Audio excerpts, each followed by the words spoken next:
एक बार की बात है, सुंदरपुर के जंगल में बहुत तेज तूफान आया हुआ था। साथ साथ बहुत तेज बारिश भी हो रही थी।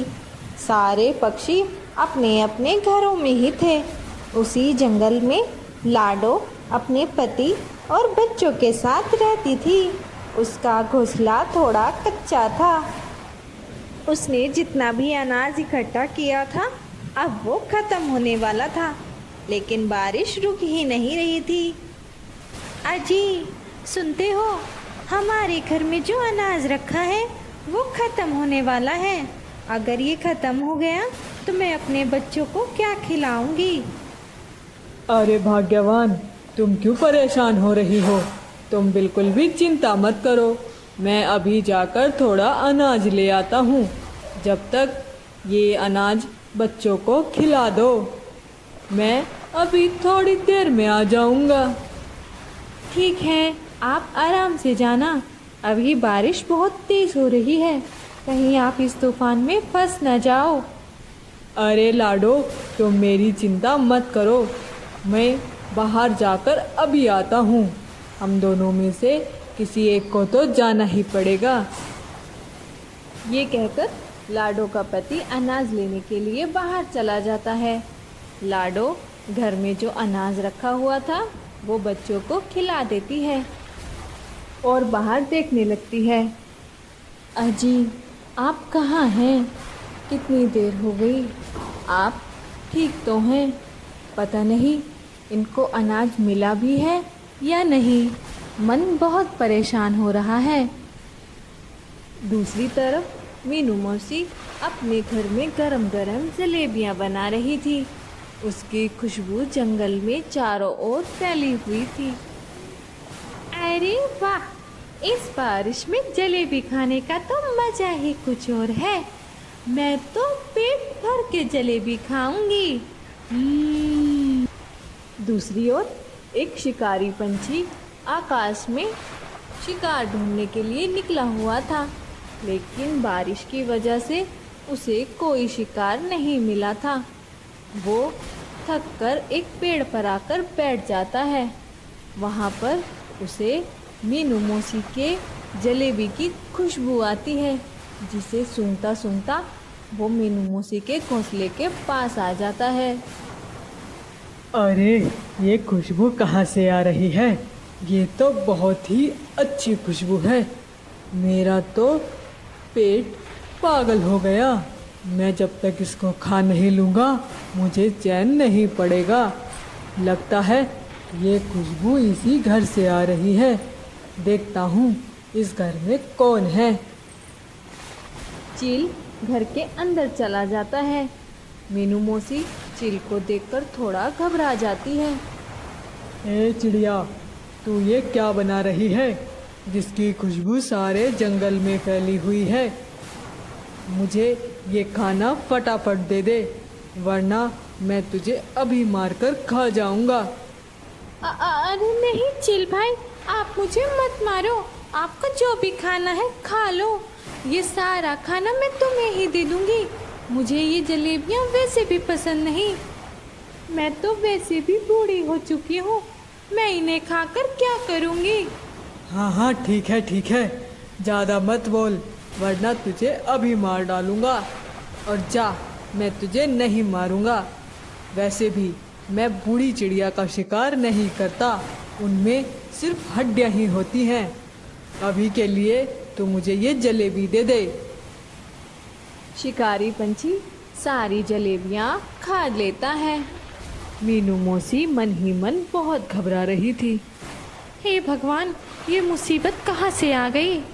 पता नहीं आज मैं जिंदा रहूंगी या ये मुझे मार ही डालेगा। जलेबी खाए तो खाए, जल्दी से यहाँ से निकले, वरना आज तो मेरा काम समझो पूरा ही हो गया। वाह, तेरे हाथ में जादू है।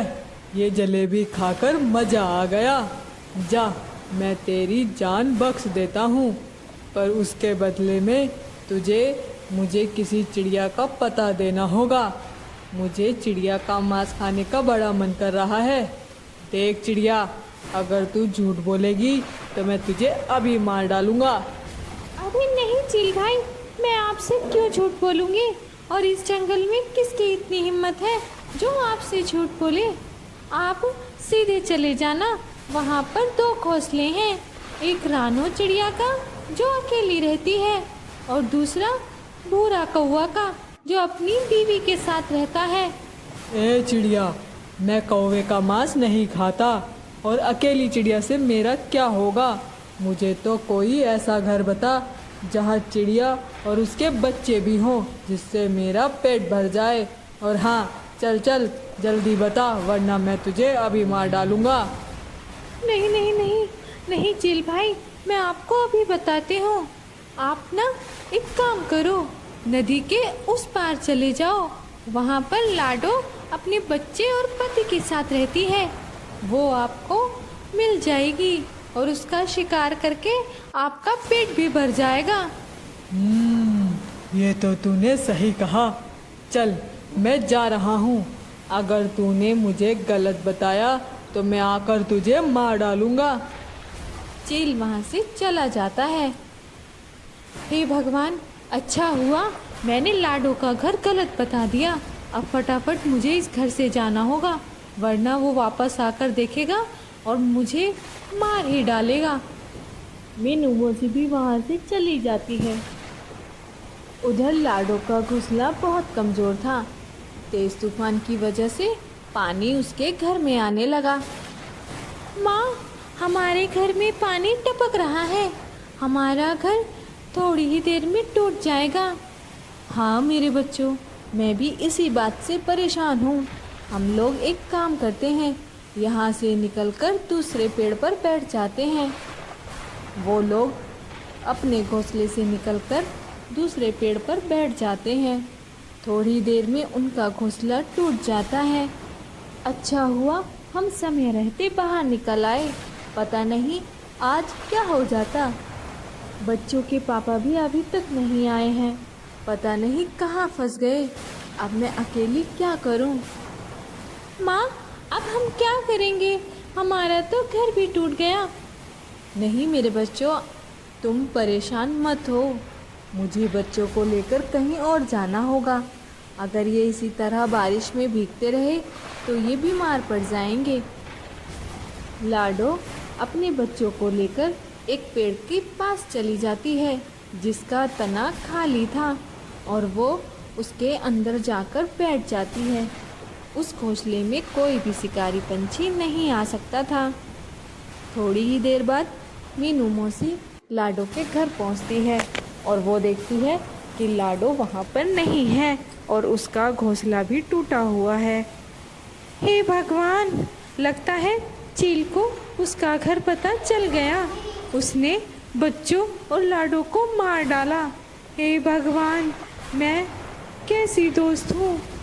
आज मेरी वजह से मेरी दोस्त और उसका परिवार ख़त्म हो गया। मीनू मौसी ये सब कहकर रोने लगती हैं और वहाँ से चली जाती है।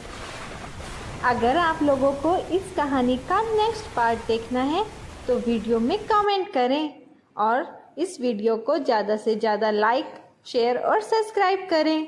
Thank you.